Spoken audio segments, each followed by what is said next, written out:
Question पूछे जाते हैं। उसके बाद 2 नंबर के जो प्रश्न आते हैं उन पर हम बात कर रहे थे। वैसे प्रश्न हमारे लिए बहुत ज़रूरी हैं। उसी तरीके कुछ और महत्वपूर्ण प्रश्न हैं जो हम करेंगे। उम्मीद करते हैं कि आप इन्हें कॉपी पर लिख रहे होंगे और साथ के साथ याद भी कर रहे होंगे। ये बहुत महत्वपूर्ण है, कृपया इनको साथ के साथ लिखते भी जाएं और याद भी करते जाएं। हमने क्वेश्चन 11 तक कर लिए हैं और आज हम करेंगे क्वेश्चन नंबर 12। आप क्वेश्चन नंबर 12 देखें, ये भी बहुत ज़रूरी है और बहुत महत्वपूर्ण है। लिखा है, अधिकांश संक्रमण तत्व रंगीन होते हैं क्यों? या फिर इस तरीके से भी आ सकता है, संक्रमण तत्व द्वारा रंगीन आयन बनाने की व्याख्या कीजिए। यानी का क्वेश्चन नंबर 12 का अगर हम देखें तो क्वेश्चन नंबर 12 हमारा कहता है कि जो संक्रमण तत्व होते हैं वो रंगीन अधिकांश क्यों होते हैं। पहले तो आप समझिए कि ये अधिकांश रंगीन होते क्यों हैं। तो आप ऐसे समझ के चलिए कि इसमें जो हमारे डी इलेक्ट्रॉन हैं, कौन से इलेक्ट्रॉन? डी इलेक्ट्रॉन, वो अयुग्मित डी इलेक्ट्रॉन हैं। यानी का अयुग्मित जो डी इलेक्ट्रॉन थे, कौन से इलेक्ट्रॉन? D electron. और कैसे? अयुग्मित। वो दृश्य प्रकाश का अवशोषण करके डी संकरण बना लेते हैं। अब बात समझिएगा हमारी, आपको इतनी बात याद रखनी है और ये 2 से 3 नंबर पक्के हैं कि संक्रमण तत्व रंग क्यों दिखाते हैं या रंगीन क्यों होते हैं। तो इसमें अयुग्मित इलेक्ट्रॉन के जो हमारे डी हैं, संक्रमण तत्व तो डी तो होगा ही होगा।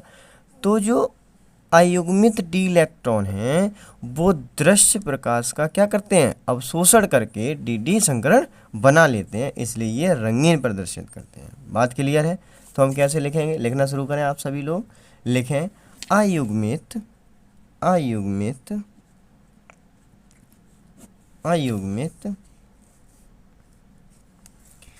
डी इलेक्ट्रॉन दृश्य प्रकाश का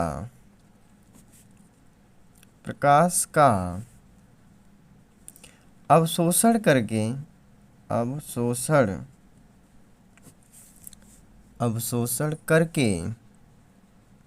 साथ के साथ लिखते चलेंगे, अवशोषण करके उच्च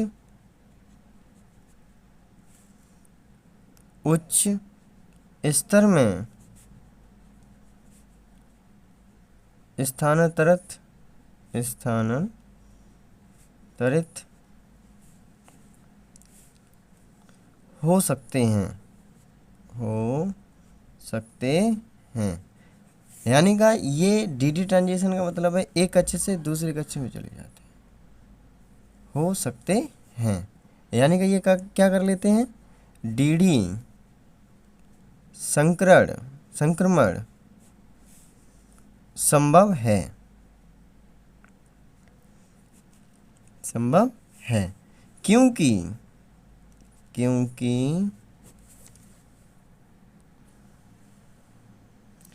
क्योंकि इस स्थानांतरण के लिए कम ऊर्जा की आवश्यकता होती है। अतः अयुग्मित डी इलेक्ट्रॉन दृश्य क्षेत्र से प्रकाश का अवशोषण कर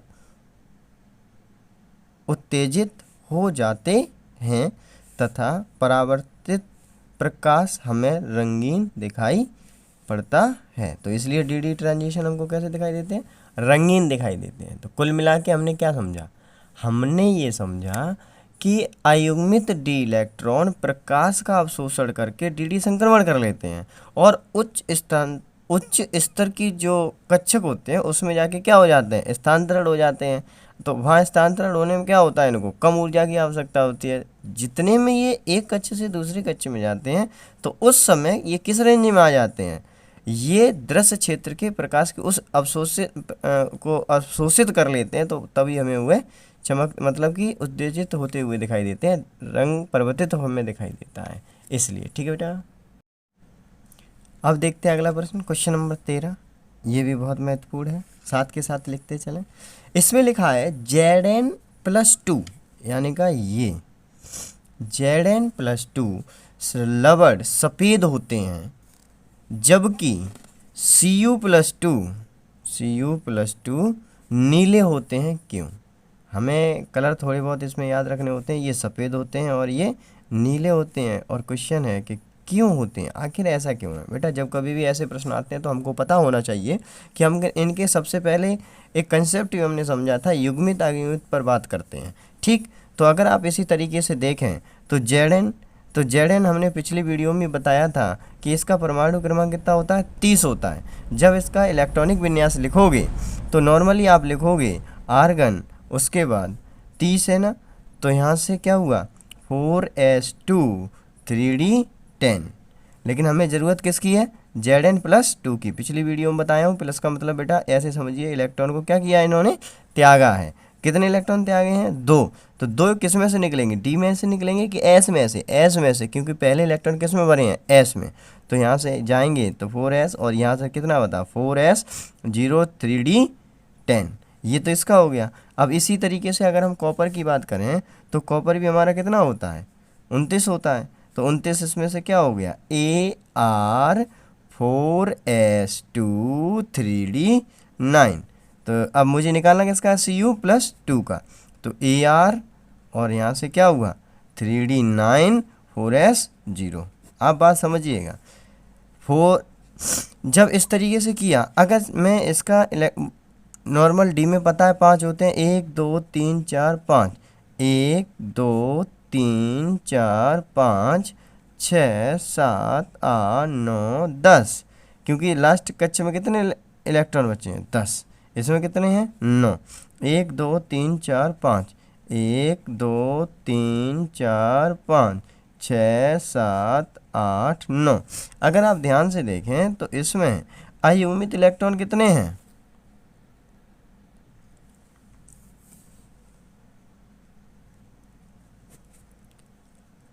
0 हैं। और इसमें अयुग्मित इलेक्ट्रॉन बेटा कितने हैं,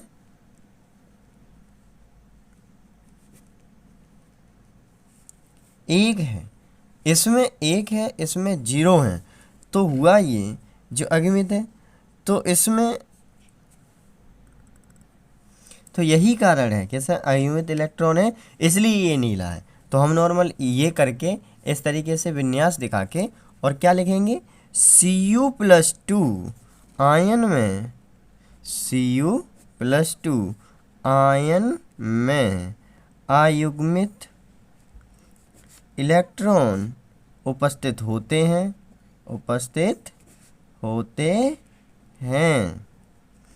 जबकि Zn+2 आयन में अयुग्मित इलेक्ट्रॉन नहीं होते हैं। तो Zn+2 लवड सफ़ेद, तेज लिखो, जबकि जल्दी जल्दी लिखो, जबकि Cu+2 लवड नीले होते हैं। ठीक है बेटा, ये प्रश्न नंबर 13 का उत्तर हुआ। उम्मीद करते हैं आप लिख रहे होंगे और साथ के साथ याद भी कर रहे होंगे, क्योंकि समझ में आ रहा होगा। अब हम लोग अगला प्रश्न देखेंगे, क्वेश्चन नंबर 14। बेटा इसको भी लिखें। इसमें लिखा है कि संक्रमण तत्वों में अनुचुंबकीय तथा प्रतिचुंबकीय लक्षणों की एक उदाहरण देकर व्याख्या कीजिए। देखिए, चुंबकीय प्रतिचुंबकीय लक्षण उदाहरण देकर स्पष्ट कीजिए। तो ये अपने आप में बहुत महत्वपूर्ण हो जाता है। तो इसमें से आज से एक बात याद रखें, यानी का इसका कंसेप्ट ये कहता है कि जिसमें अयुग्मित इलेक्ट्रॉन होते हैं, यही बात हम पहली वीडियो से बताते चले आ रहे हैं। अब तो आपको क्लियर होगा कि जिसमें अयुग्मित इलेक्ट्रॉन उपस्थित होंगे तो वो वाला क्या होगा, अनुचुंबकीय गुण को क्या करेगा, दर्शाएगा।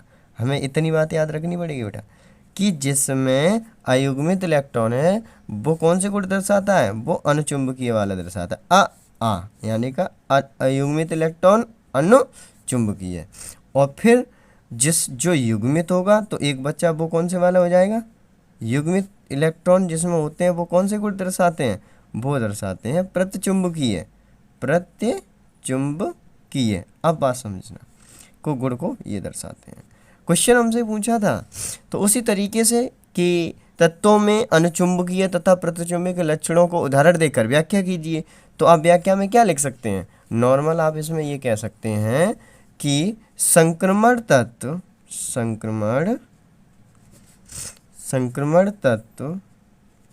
और आयन, कोई भी यानी का संक्रमण तत्व और आयन अयुग्मित इलेक्ट्रॉन की उपस्थिति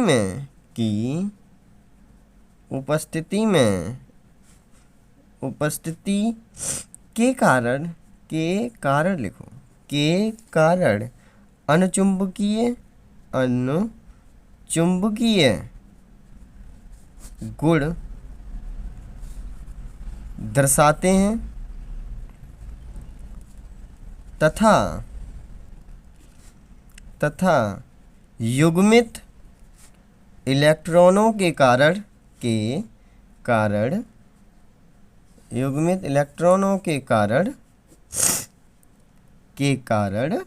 संक्रमण तत्व प्रतिचुंबकीय गुण को दर्शाते हैं। ठीक, और इसमें उदाहरण देके बताया है तो हम ये Zn का और Cu का उदाहरण देके भी हम बता सकते हैं कि इसमें से कौन प्रतिचुंबकीय और कौन अनुचुंबकीय। यहीं पर उदाहरण लिख के यही ऊपर वाले उदाहरण लिख